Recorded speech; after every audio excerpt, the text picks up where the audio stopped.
I want to begin my session on the miracles of Jesus with a hymn that will summarize all that I want to say this afternoon here in Mumbai and evening in Australia. Jesus, you are my salvation. Jesus, you're my inspiration. Jesus, you're the treasure of my life.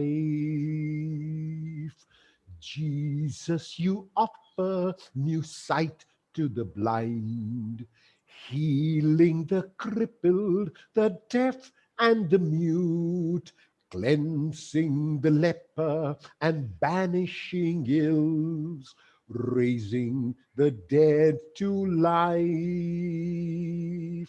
Jesus, you are my salvation. Jesus, you're my inspiration. Jesus, you're the treasure of my life. Jesus, you nurture the hungry with bread, stilling the tempest and calming the sea, turning life's water to glittering wine, shedding your blood for me. Jesus, you are my salvation. Jesus, you're my inspiration. Jesus, you're the treasure of my life.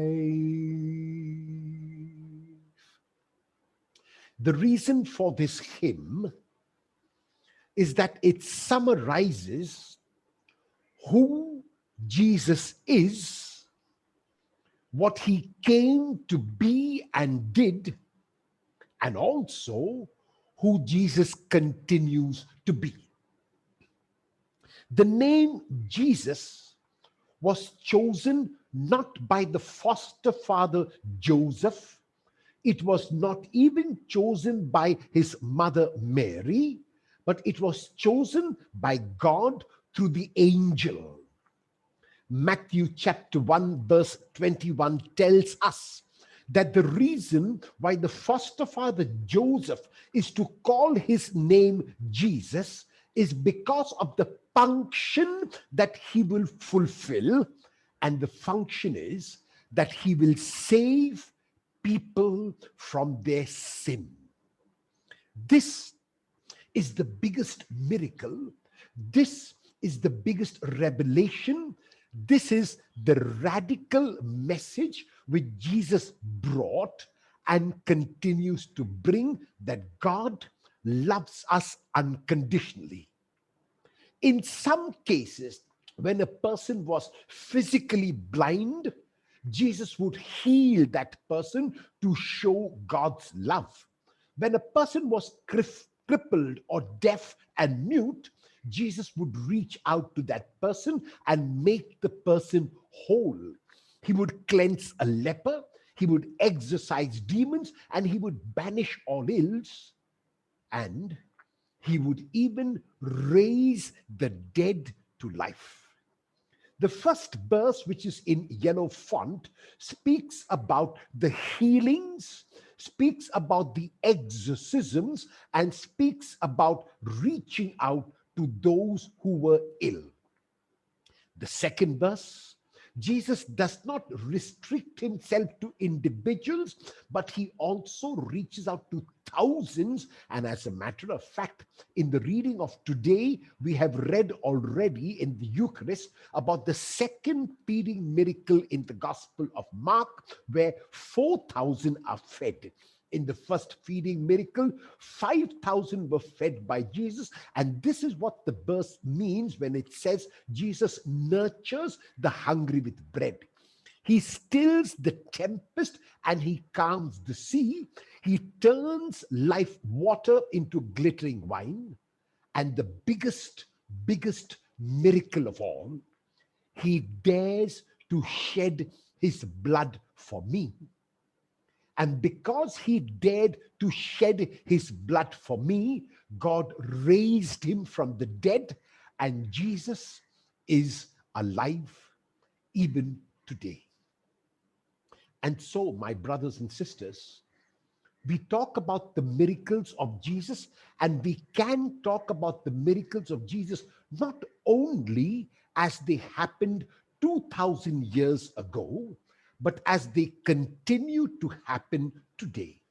And that is why I titled this session, The Miracles of Jesus, Their Relevance for Us Today.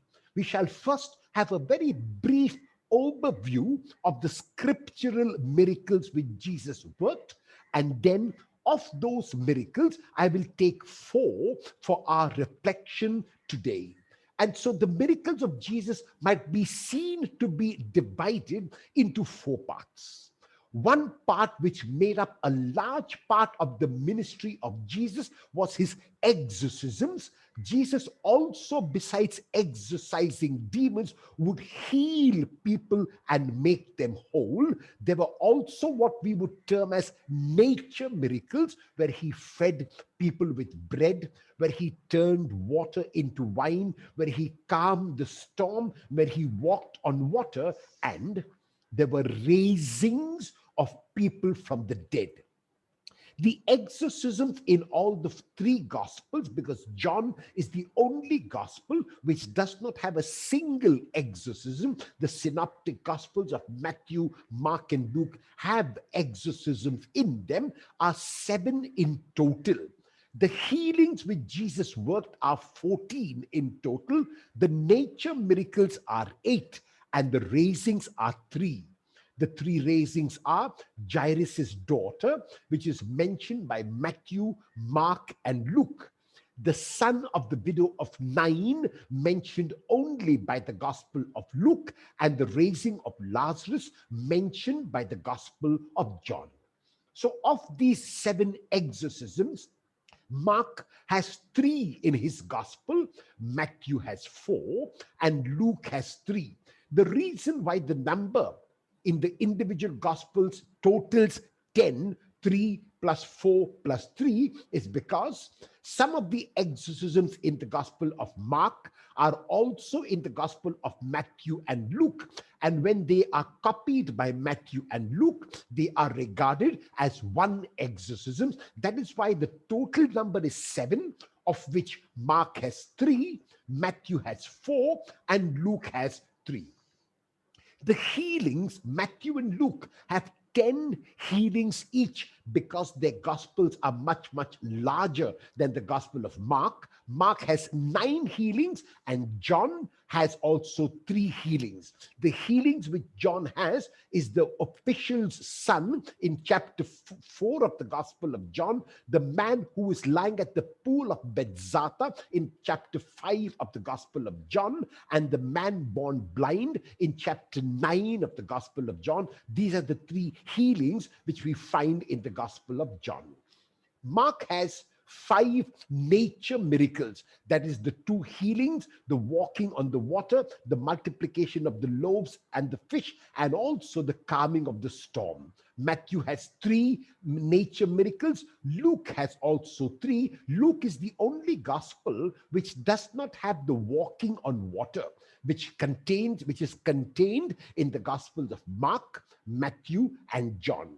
The only miracle which Jesus worked that is found in all the 4 Gospels is the feeding of the 5,000 with 5 loaves and 2 fish, in which 12 baskets are gathered. This miracle is narrated by Matthew, Mark, Luke, and John, and even the numbers are the same.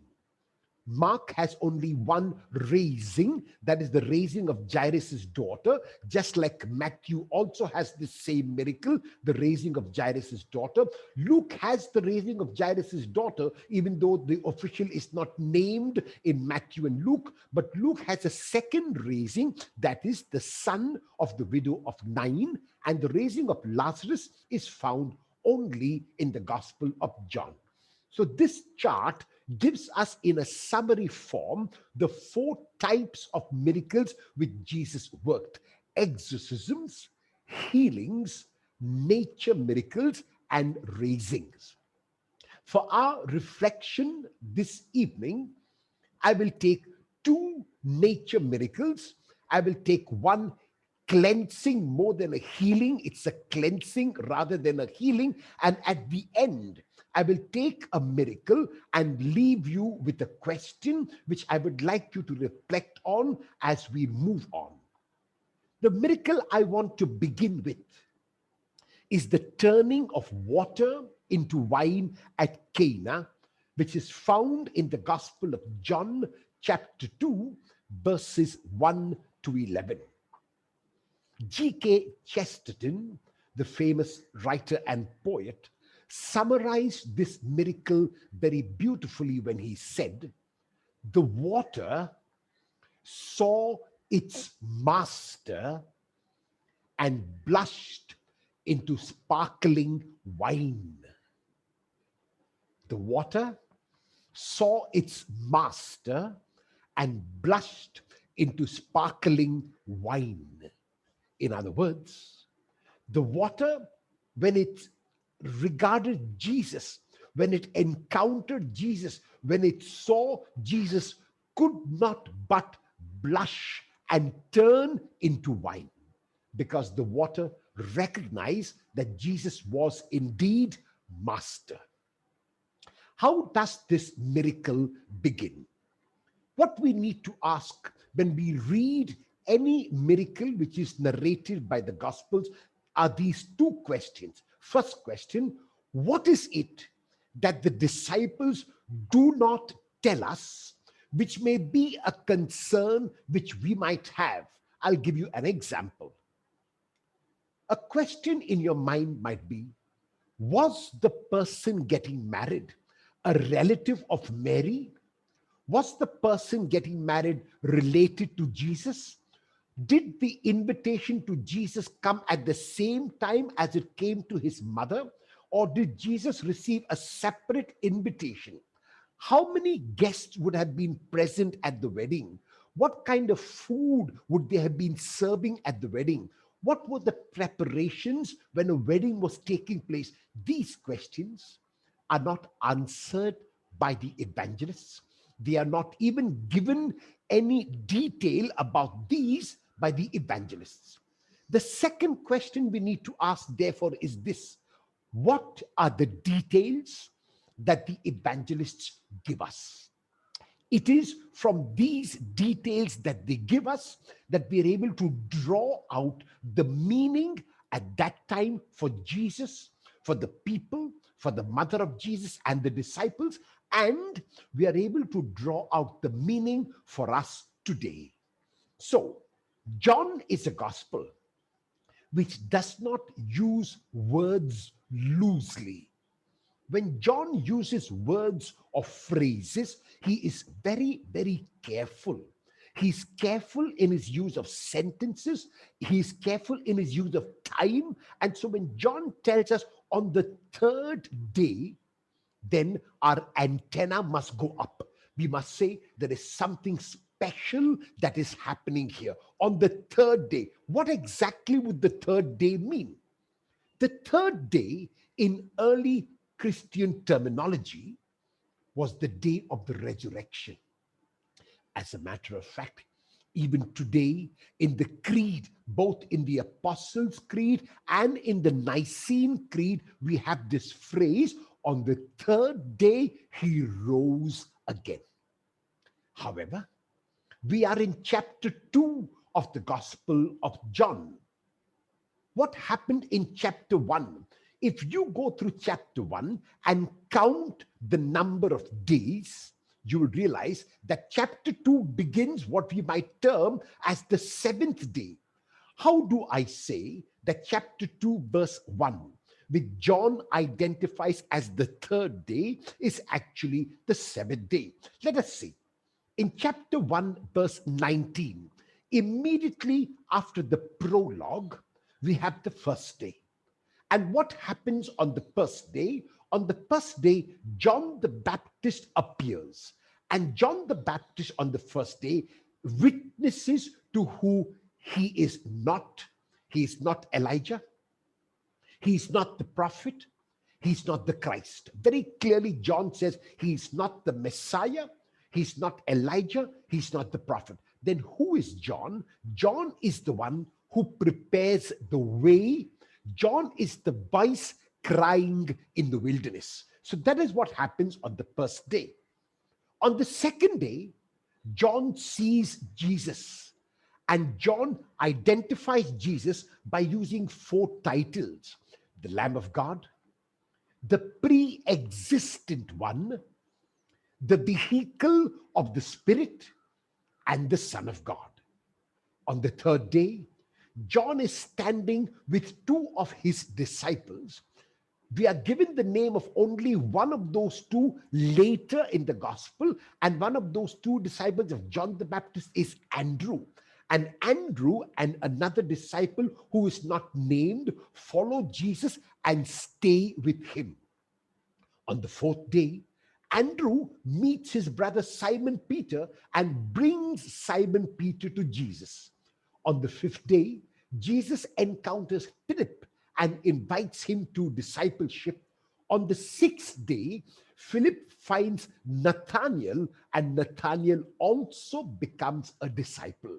So this takes us to the end of chapter 1, the 6 days of chapter 1, and that is why the seventh day is the third day. So we notice by telling us already in the first verse that it was the third day, which according to John's chronology is the seventh day of his gospel, he's also telling us now it is the last day of the week. It is an important day. It is a day according to Genesis when God rested. And that is why already this phrase on the third day has so much of meaning, and we must be attentive now when we read that phrase, because we know something dramatic, something novel, something new is going to take place. What happens on the third day or on the seventh day? On the third day or on the seventh day, there is a wedding. The wedding is a metaphor for rejoicing.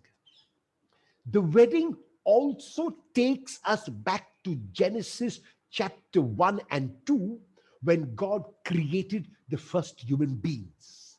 And God says to them, "Be fruitful, multiply, and fill the earth." In other words, the wedding can be regarded as the beginning of obedience to the command of God. The wedding can be regarded as that celebration when what God ordained from the beginning of creation, that the male and female must come together and the two become one, is taking place. And that is why the wedding metaphor is also extremely important, which is why John puts this miracle right at the beginning of his gospel. The mother of Jesus was there. The mother of Jesus was there. Now, the mother of Jesus is the name which John uses always in his gospel. He never calls Mary by name. There are many times, chapter 2, verse 2, chapter 2, verse 5, chapter 19, verse 25, and chapter 19, verse 26, when John the evangelist refers to Mary. And all of those times when he refers to Mary, he regards her as the mother of Jesus or his mother. The reason why John uses this phrase, the mother of Jesus, is because John wants to honor our blessed mother. The mother of Jesus was an honorable title which was given to a woman. And the reason why the woman was given this honorable title is because she was fortunate to bear a child. So when a person is called the mother of someone, basically what we are saying also is that that person has been graced by God to bear a child. Whether a son or a daughter is not so important, but the mother of an individual we consider as someone who is graced. So someone who is graced is our Blessed Mother Mary. We refer to Mary by name, but John does not refer to Mary by name. Which disciples of Jesus would have been invited to the wedding? As we saw in chapter 1, it is Andrew, Simon Peter, Philip, and Nathaniel. These four disciples are named, and there is one more in chapter 1, verses 35 to 40, along with Andrew, whose name we are never told. So it is likely that at the wedding, Jesus would have been there with either these 4 or 5 disciples, one of whom we do not know his name. And then the miracle proper starts. They run out of wine. The first thing we must keep in mind is this, that the wedding celebration at the time of Jesus, unlike our wedding celebrations, was not only in an evening for a few hours, from 7 in the evening to 10 at night, or from 8 in the evening to 12 at night. No, it lasted for a period of 7 days. And the groom was meant to provide for anyone who came to the wedding. The wedding was a time of feasting. The wedding was a time of eating. The wedding was a time of drinking. The wedding was meant to be a time of plenty, and so it would be a great dishonor to the groom if any of the provisions ran out. The guests who came, let us say, on day 4 would not be concerned about what had happened 3 days ago or what would happen 3 days hence. They only wanted to be served the choicest food and the choicest wine. And so, if the wine runs out in a wedding, the groom is likely to be dishonored, the groom is likely to be shamed. The first point we keep in mind about the mother of Jesus, mentioned for the second time by the evangelist, is her awareness.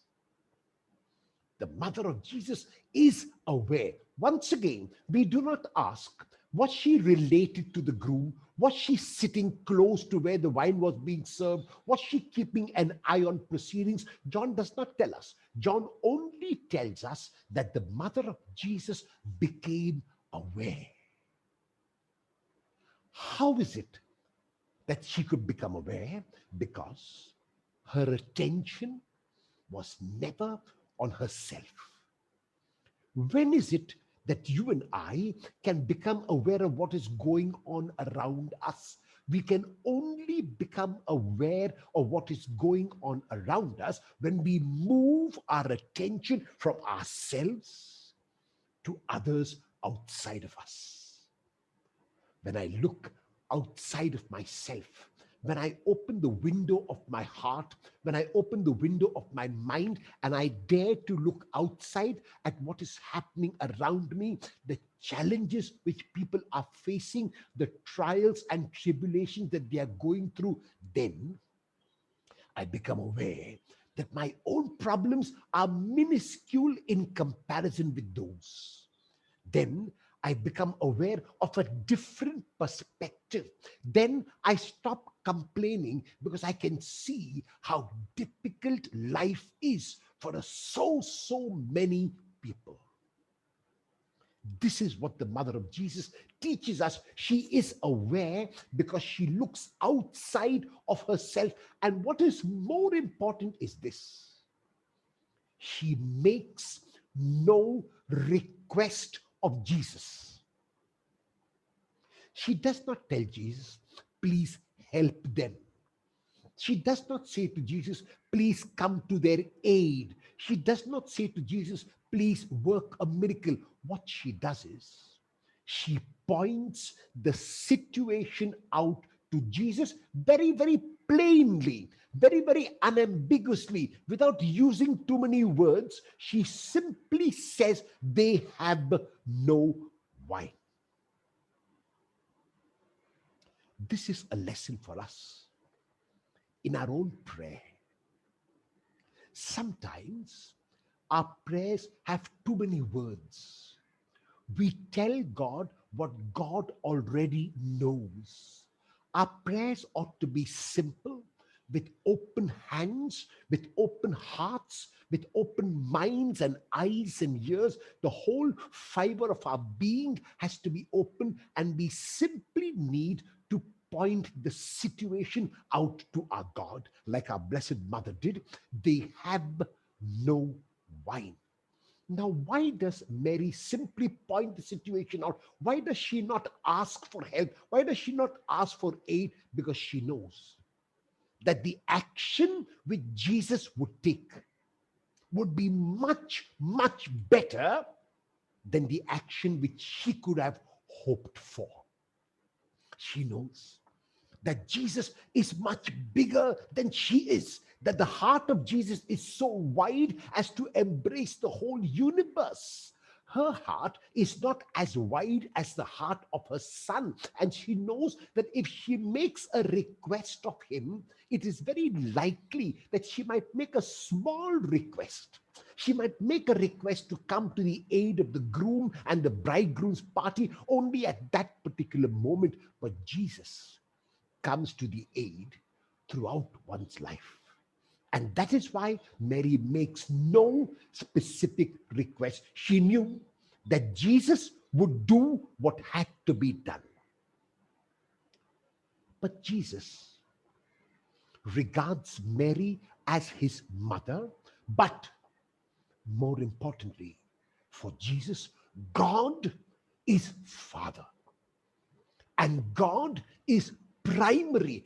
Everyone else, including his mother, would take second place behind God. God's will is primary, and that is why in John chapter 4, verse 38, when the disciples tell him, Rabbi, eat, he says, my food and my drink is to do the will of God who sent me. In other words, he sustains himself not on physical food alone. He sustains himself on doing the will of God. And that is why he responds to his mother in this term, gunai. Now, gunai is not a term which is harsh. It is not a term which is endearing. No, it is a distancing term. It is not an abusive term. It is not a harsh term. It is not a hard term. It is a term which makes Mary aware of her place. Mary must know that even though she has brought him into the world, Mary must know that even though she is his mother, very clearly, the Father, God, comes before this earthly mother. And that is why Jesus addresses her as woman. And he says to her that she still has a lot to understand, because the hour, the hora in Greek, the hora, the hour which is set by the Father has not yet come. And why did I give you the reference of John chapter 12, verse 23? Is because that is a text when the Greeks, who represent the whole unbelieving world, the coming of the Greeks to Jesus represents the whole unbelieving world coming to Jesus. At that moment, when they come and they say to Philip, we want to see Jesus, Jesus realizes that the unbelieving world is coming to him. And then he says, now my hour has come. Why does Jesus say, my hour has come, when the unbelieving world comes to him? Because Jesus has come not for a small group. Jesus has come not as a parochial Lord. Jesus has come not as a restricted and narrow-minded God, but Jesus has come as a universal Lord. And that is why You had heard in your talk a little earlier on that the title which Pilate uses on the cross is in Hebrew, in Latin, and in Greek. Hebrew was the colloquial language. Actually, the spoken language was Aramaic, but Hebrew was the colloquial language. Greek is the language of trade and commerce, and Latin was the state language, the language of official documents. So when John tells us that the title was written in Hebrew, in Latin, and Greek, what John the evangelist is telling us is that Jesus was declared by the Roman, the Gentile, the unbeliever as universal king. So Jesus is not only king of a small group of people, he is the king of the universe, the king of the cosmos. And that is why one Sunday before Advent every year, we celebrate the feast of Christ, the universal king. The hour of Jesus will only come when Jesus will be revealed to the world as king. And notice, even though he uses this distancing term with his mother, even though he tells his mother that she must come behind his father, his mother responds so beautifully. She does not sulk. She does not feel offended. She does not get hurt. She does not say, "My son, I gave birth to you. My son, I brought you up. My son, I nursed you. Is this the way you talk with me? Is this the way to address me? Can't you have some respect for your mother?" She says nothing of this. As a matter of fact, her hearing her son is so complete that she knows that she does not have to respond to him. She responds to the servants. Do whatever he tells you. Our minds go back now to why she did not make a request. When she said to her son, "They have no wine," she did not make the request because she knew that what she would ask, what she would petition for, what she would request would be small in comparison with what her son would give. And that's why smart, aware, Blessed Mother Mary says to the servants, do whatever he tells you. And this is what we must keep in mind. Our Blessed Mother will never draw attention to herself. She will always lead us to her son. So Mary responds. She does not react. She does not deal in barter exchange. Her love is unconditional. Her love is genuine, and that is why she does not take offense and she responds. She comes to him as a mother, but she responds as a believer. And Jesus, now knowing that this is his mother, even though the father is primary, he sees that there are 6 stone water jars there for the rites of purification, and each of these was huge. The reason why there would be stone jars and not earthenware jars is because earthenware jars sometimes could leak. The stone jars, there was no possibility of any leakage, of any seepage. And that's why they had stone jars there, which were meant for the ablution or the washing rites. 6 indicates a large quantity, but 6, once again notice, is one less than 7, which is 7 is regarded as the perfect number. As we saw, today is the 7th day. It is on the 7th day that the first miracle is worked. And Jesus says to them, fill the jars with water. And notice, very clearly you notice how the servants respond so beautifully to what Jesus asked them to do. He does not tell them, fill them to the brim, but they see this man and they know that it is better not only to do what he asks, but to go even slightly beyond. So even though Jesus says fill them, which could mean fill them up to the brim, they take the initiative on themselves and they fill it up to the brim. And so therefore the jars are filled now with water. In Luke chapter 17, verse 10, Luke gives us all a very beautiful lesson about how we must respond to God when he says, after we have done all that we are required to do, after we give of ourselves to others, after we are generous, after we are kind, after we are loving, after we have done all of that, what else must we do? We must sit back and say, Lord, we have only done what we were expected to do because we are servants. The servants act exactly as servants and do what they are required to do, and they do it to perfection. Filling it to the brim is an indication that the Lord is going to be magnanimous. The Lord is going to be generous. And then Jesus gives them instruction. They continue to obey the instructions of Jesus. Notice, they first of all would not have known much about Jesus. He would have possibly been another guest to them, and as a guest, he would have been a stranger. But it is likely that the personality of Jesus had such authority that they knew it was in their interest to obey.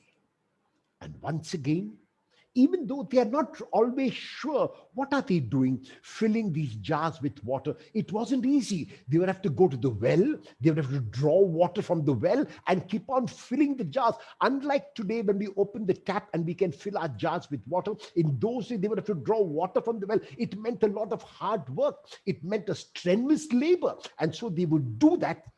And now, when they take some water out, they wonder why he's asking them to take the water out. Possibly they would have noticed the change in the color. Possibly they would have noticed that that water had turned into wine, that it had become red, but they obey without question. And then when the steward tastes the water, he calls the bridegroom to him. John does not tell us how exactly the water turned to wine. He only tells us it was and it continues to be the power of Jesus. And so he tells us that the water turned into wine, and the bridegroom says to the steward says to the bridegroom, everyone serves the best wine first. And when guests have had their fill, then they serve the wine which is not so good. But you have kept the best wine till this time.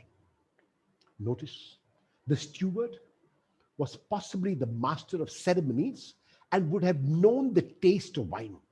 And he would have found this was extraordinary. So the point which the evangelist John is making is that Jesus did not simply turn water into wine.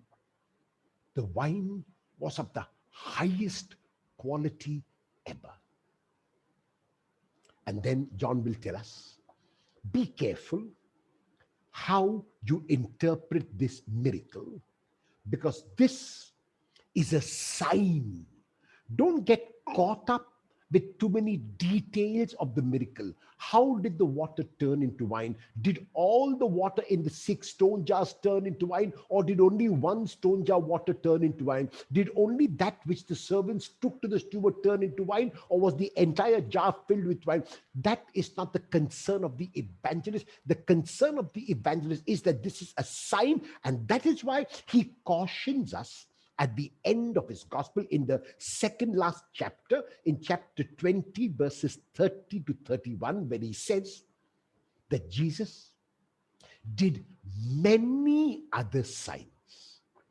What the evangelist John has done is he has chosen only 7 for reflection, in order that we might have faith, in order that these signs will lead us to God, made visible in Jesus. And so, what are the lessons that we can draw from the miracle at Cana? The first lesson is this: that at the beginning of John's gospel, or you might see on the 7th day, there is a wedding. And the wedding takes us back to creation. The wedding takes us back to the origin of the universe and the creation of male and female and the command of God. And the command of God in a wedding is being fulfilled. Be fruitful, multiply, fill the earth. The wedding also tells us that our God in Jesus is not a God who is sad. It's not a God who is angry.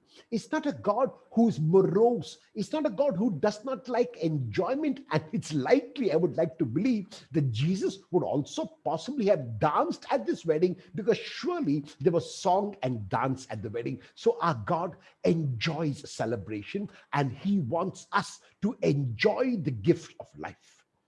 The mother of Jesus is present, and the mother of Jesus is always present. As a matter of fact, Jesus addresses his mother twice in the Gospel of John. The first is here when he calls her Gunai, and the second is at the end of the Gospel in chapter 19, verses 25 to 27, when he sees her standing at the foot of the cross, that is at the end of his earthly ministry. By bringing his mother at the beginning of his ministry and at the end of his ministry, the evangelist is saying that Mary was present throughout the ministry of Jesus. And Mary continues to be present in our lives also. And remember this, she will always point your situation out to her son. She will tell her son, for example, in this COVID-19 pandemic, he has no job. She has no income. She is giving into depression. He is losing hope. He's giving into vices which are not good for him. That's what she will do. She points to the situation, and that is what she will constantly do. However, here we must keep this in mind, that God's time is not our time. God's ways are not our ways. God's plans are not our plans. And sometimes, like our Blessed Mother Mary, we must wait and wait actively without giving in to despair, without giving up hope, without feeling hurt that God does not listen to our prayers, without feeling hurt that God is seemingly unaware of what we are going through. God is fully aware. And then God's gifts are lavish. God is not a miser. God does not hold back. God wants to give completely. We, like the servants, are called to attentive listening.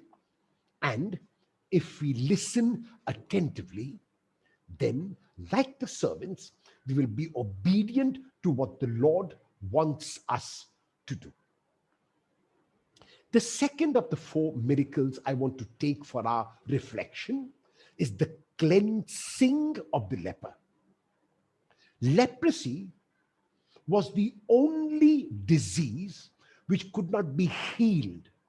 Notice, the crippled are healed, the lame are healed, the blind are healed, the paralytics are healed, but the leper is not healed. The leper is cleansed. Now, cleansing means the person was unclean, and that is why I want to take this lesson for us today, because of the situation in which lepers lived at that time. I want us to use leprosy as again a metaphor for those who are excluded in our societies.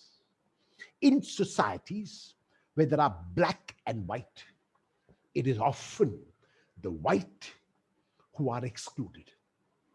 In societies where there are higher and lower castes, it is the lower castes who are excluded.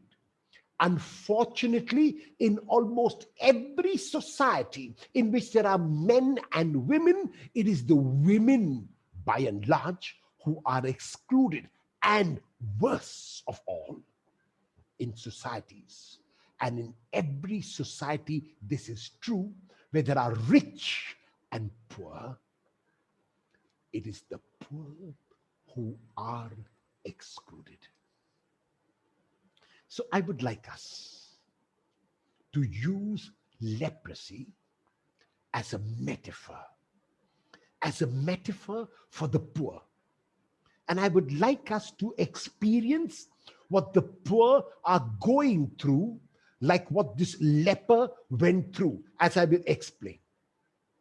Leprosy, like poverty, like being black, like being of a lower caste, like being of a woman, was subject to superstition and fear. It was regarded as a punishment. As a matter of fact, in ancient times, in many religions, there were these prayers which were made. Lord, I thank you that you have not made me an unbeliever, a dog, or a woman. Can you imagine? Religious people had this kind of prayer as their religious tract. Lord, I thank you that you have not made me an unbeliever, a dog, or a woman. I would add, that you have not made me an unbeliever, a dog, a woman, or you have not made me poor or of a lower caste, or you have not made me black. It was regarded, unfortunately, as a punishment for wrongdoing. Today, in many countries of the world, there is female feticide, where if it is known that the woman is giving birth to a girl child, the child is already aborted before seeing the light of day. And so Leviticus chapter 13 and 14 give a detailed account. In case you want to know how lepers were treated and what they had to do, you can go through these two chapters. And there were 72 kind of different afflictions. Today, what we call leprosy in the terms which common people can understand is leprosy, but the technical term is Hansen's disease. However, Hansen's disease was not only leprosy. Leprosy came to be regarded as any kind of skin ailment.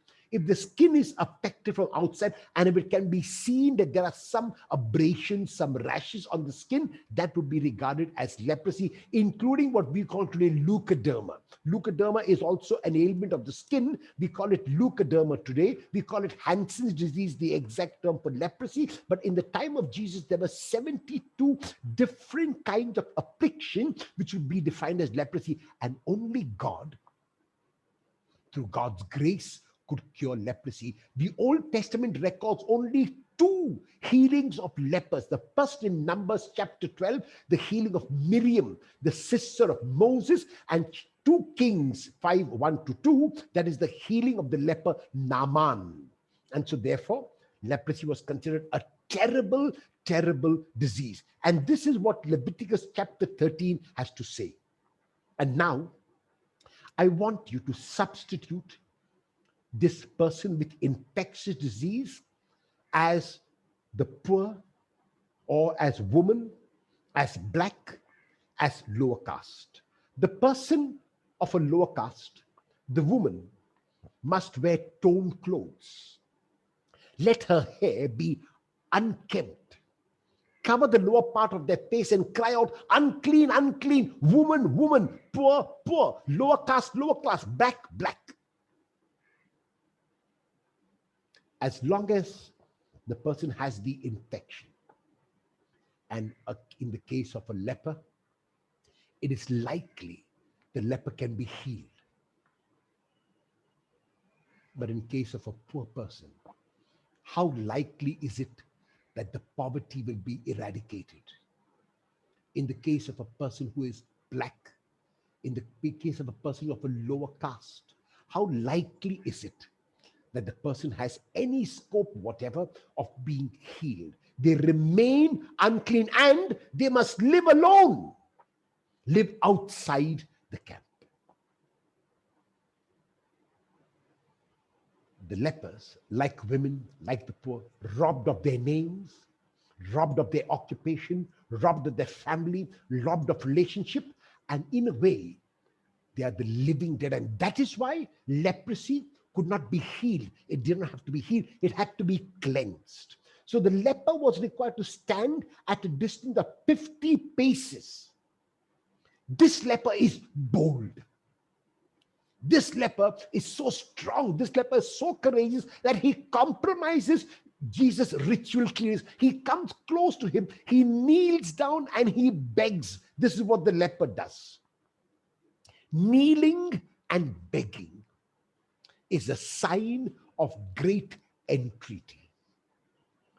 The prayer of the leper is one of the most beautiful prayers you will ever find in Scripture.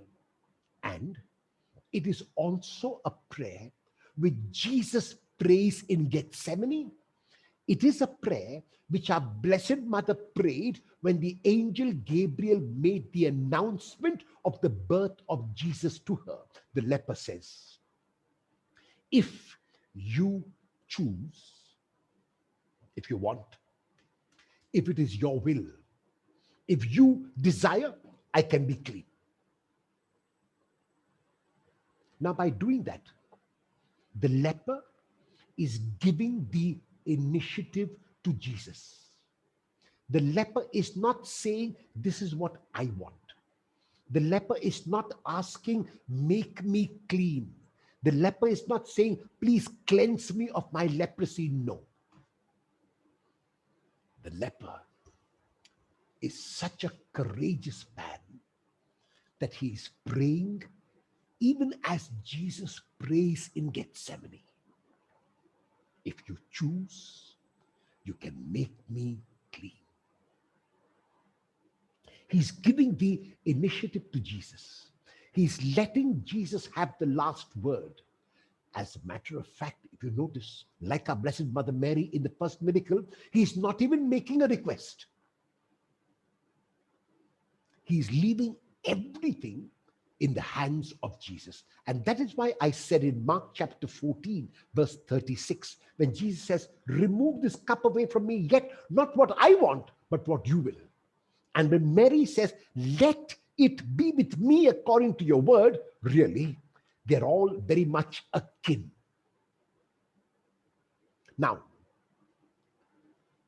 Jesus is moved not so much with pity, and that's why I put anger, because there are some texts which read Jesus was moved with anger. Now, why was Jesus moved with anger? Surely he was not angry with the leper because the leper touched him. As a matter of fact, we can see Jesus touches the leper, so he could not be angry with the leper. Jesus heals the leper, so he could not be angry with the leper. Then why is Jesus angry? Jesus is angry with society for the manner in which they have treated lepers.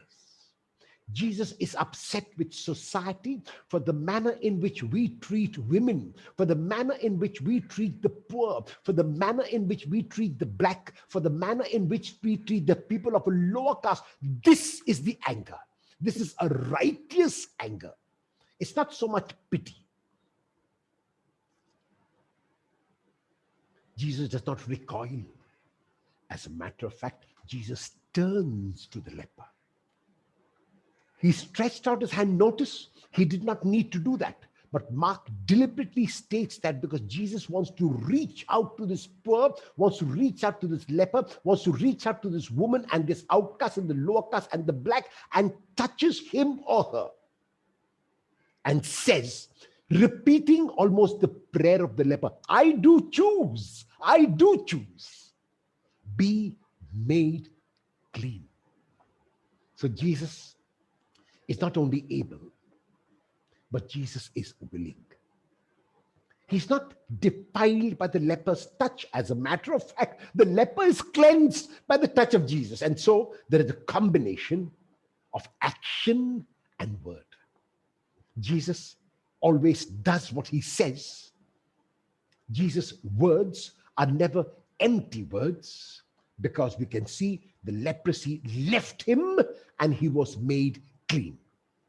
The reason why Jesus warns the leper not to tell anyone is because he wants to know, he wants people to know not only that he can cleanse lepers, that is a very small part of his ministry. He has come to preach the good news to the poor. He has come to tell those who make distinctions between caste and creed that they ought not to make these distinctions. He has come to show that God loves everyone, male, female, black, white, everyone unconditionally. And he has come to show the rich that they had to reach out to the poor. Even though Jesus was always above the law, he would not scandalize others by asking them not to obey the law. And so this leper is asked to obey the law. However, we keep in mind that Jesus is not merely a miracle worker of lepers. He's a miracle worker who can heal and cleanse every kind of ailment. The storm on the lake is also a nature miracle. On that day, when evening had come, notice, why does Mark say on that day? By saying on that day, when evening had come, that means it was morning earlier, now it is evening. And in the morning, Jesus had told the people and the disciples three parables. The three parables, the first of the sower and the seed, the second of the seed growing secretly, and the third of the mustard seed. These three parables were told. Jesus teaches throughout the day and explains these parables, and now it is evening, and so we need to connect what happens here in this incident of the storm on the lake along with the parables which Jesus has told, and I will make a reference to that. Why does Jesus want to go to the other side?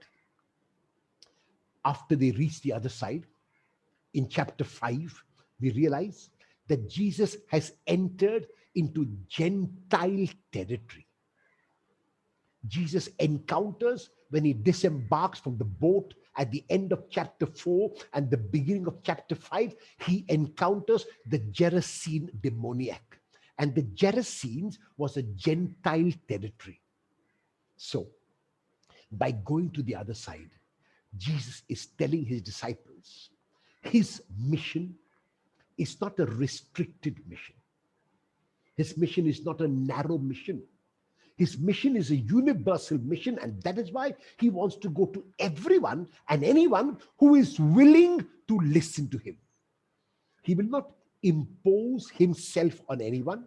He will not impose his view on anyone, but he wants to go to anyone who is willing to accept him. Now, the boat in which Jesus was could accommodate about 15 persons.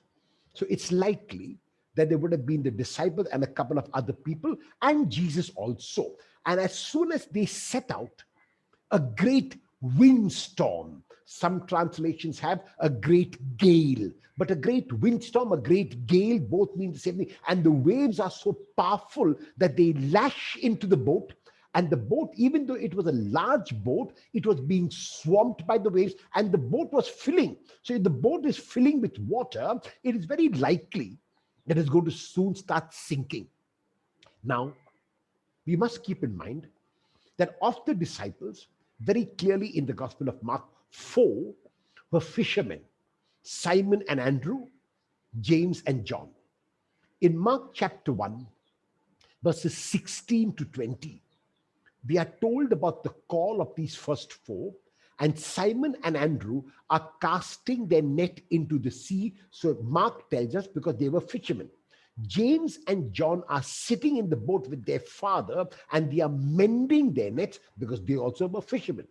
So they are fishermen, which means that they would possibly have experienced these windstorms. They would possibly have experienced these gales. They would possibly even know how to swim. And that is why their agitation is all the more surprising.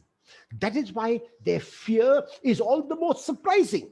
And the sleep of Jesus contrasts with the panic and the fear of the disciples. There were two possible reasons why Jesus would be sleeping. The first is that after talking, teaching, reaching out to people in chapter 4, he would have been tired.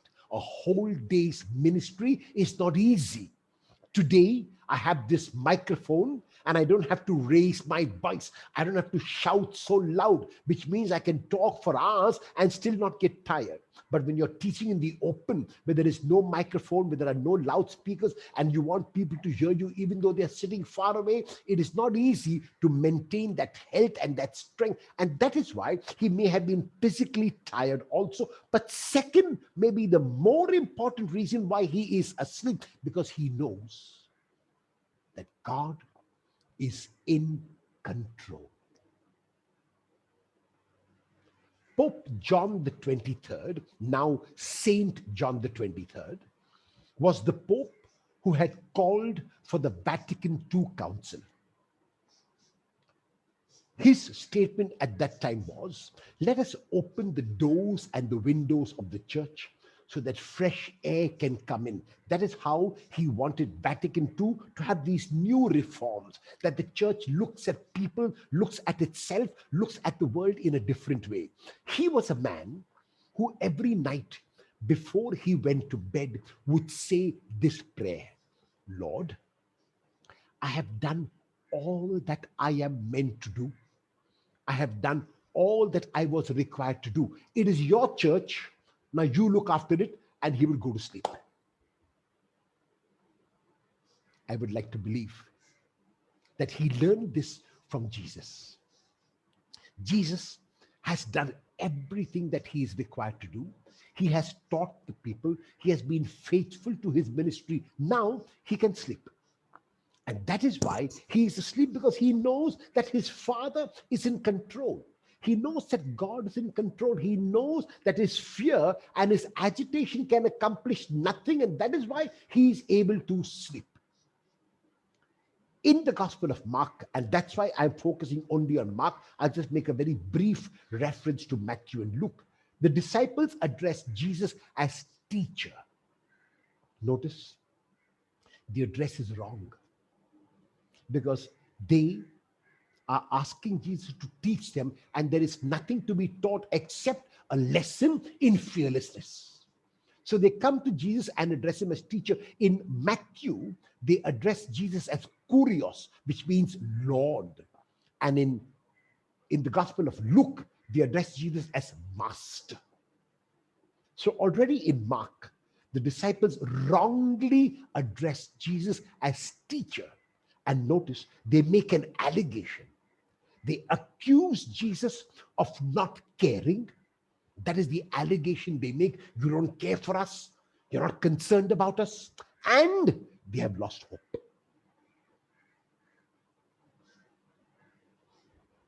My friends, we are living in COVID-19 times. These have been difficult times for everyone.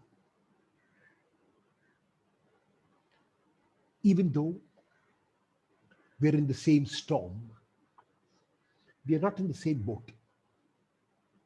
Why? Some of us are blessed to be in cruise ships, enjoying life. We don't mind being alone. We have all the facilities in our home. We're able to work from home. We're able to go online. We can watch films. We can watch serials. We have our phone. So we can pass the time somehow. We have some exercise equipment in our homes, so we can keep fit also with our exercise. We can order food online. We can order grain and pulses online, so we don't need to go out of our homes at all. We're in cruise ships.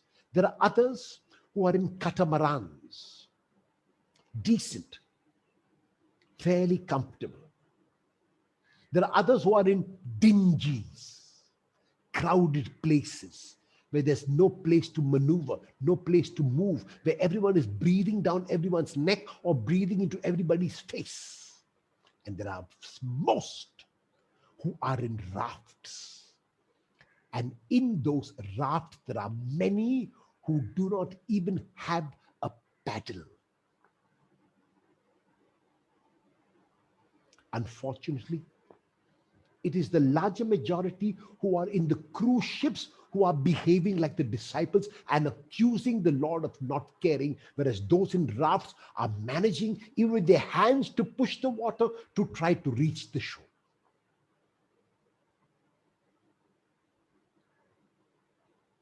So the disciples make this allegation. And the disciples lose hope. We are perishing. We are drowning. Notice, they were expert swimmers, possibly. If they had made their occupation fishing, surely they would have known how to swim. and yet they are so frightened. They are so agitated. Jesus gets up, and notice he takes action first.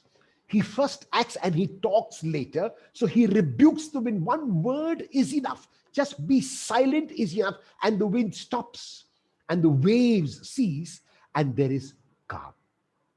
And notice the dead calm contrasts with the great windstorm. Mark deliberately uses these extremes. There was a great windstorm in the beginning, and then towards the end of the miracle, there's a dead calm. Everything is serene. Everything is quiet. Everything is tranquil and peaceful. Nothing now is to be done. And then, after doing what he's meant to do, after taking the action, Jesus addresses his disciples to teach them a lesson. So now he becomes the teacher. After being the actor, he becomes the teacher. And very clearly, faith and fear are contrasted. There is a beautiful saying which says, fear knocked on my door, faith opened it, and there was no one there. When you open with faith, fear disappears. And so fear and faith are contrasted. Where there is fear, there cannot be faith. If you believe, then you will not be frightened. And faith creates this confidence in God and gives us the strength to give a measured response, not a reaction, but a response. And for those of you who are interested, Hebrews chapter 11 gives a very beautiful treatise on faith. It begins by telling us faith is the assurance of things hoped for, the conviction of things not seen. And then they were filled with awe. The only response to such an event is to be in awe. Who then is this, that even the wind and the sea obey him? And then the question for you, my friends, is, who would you say that Jesus is? And so I like to focus now on these two attitudes, and you must choose one of these in your own response to COVID-19 and the challenges of life. One is agitation on the part of the disciples, calmness and serenity on the part of Jesus, fear on the part of the disciples, fearlessness on the part of Jesus, faithlessness on the part of the disciples, and faith on the part of Jesus. And finally, I want to take you through the last of the miracles which I spoke about, the healing of the blind man in two stages.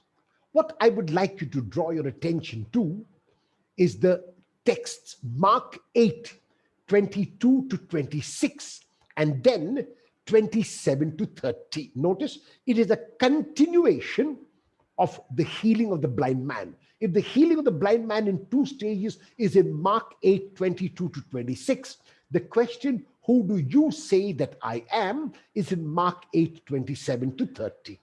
And so they came to Bethsaida, and a blind man is brought to him.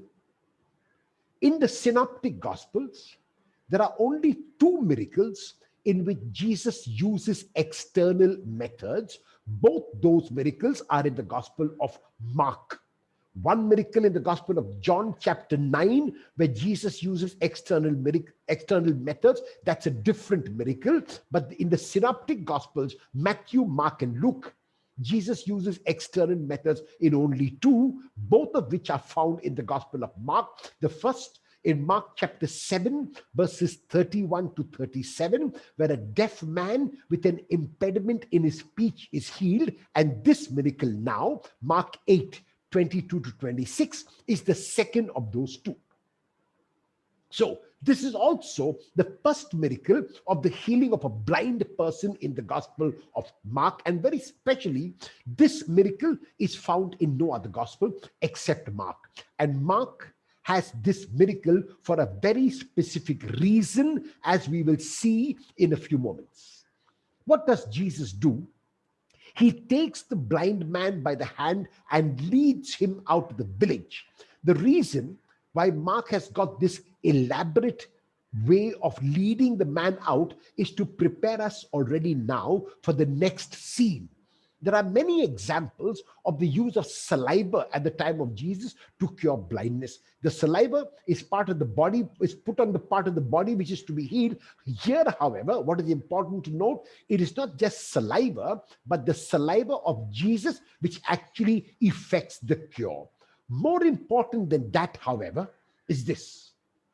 In Mark chapter 10, verses 46 to 52, there is a second healing of a blind man. That is the healing of blind Bartimaeus. In that healing, Jesus does not touch Bartimaeus. In that healing, Jesus does not use saliva. In that healing, Jesus simply says a word and Bartimaeus is healed. The point is that Jesus could heal even this man by simply saying a word. But the reason why Mark has got this miracle narrated in this manner is because, first, Mark wants us to make a comparison between what we can see now on the screen, where first Jesus asks the man, "Can you see anything?" The first stage of healing, the man looks up and he sees people, but he cannot see them as people. He sees them as trees walking. This links up with the first question of Jesus: who do people say that I am? So, like for this blind man, people seem like trees. For the larger majority of people, Jesus seems like John the Baptist. Jesus seems like Elijah. Jesus seems like one of the prophets. So the man sees moving shapes. His sight is unclear. This represents the first stage of the healing. Then Jesus lays his hands on the man again, on his eyes, and he looked intently and he sees now everything clearly. So then he asked them, "Who do you say that I am?"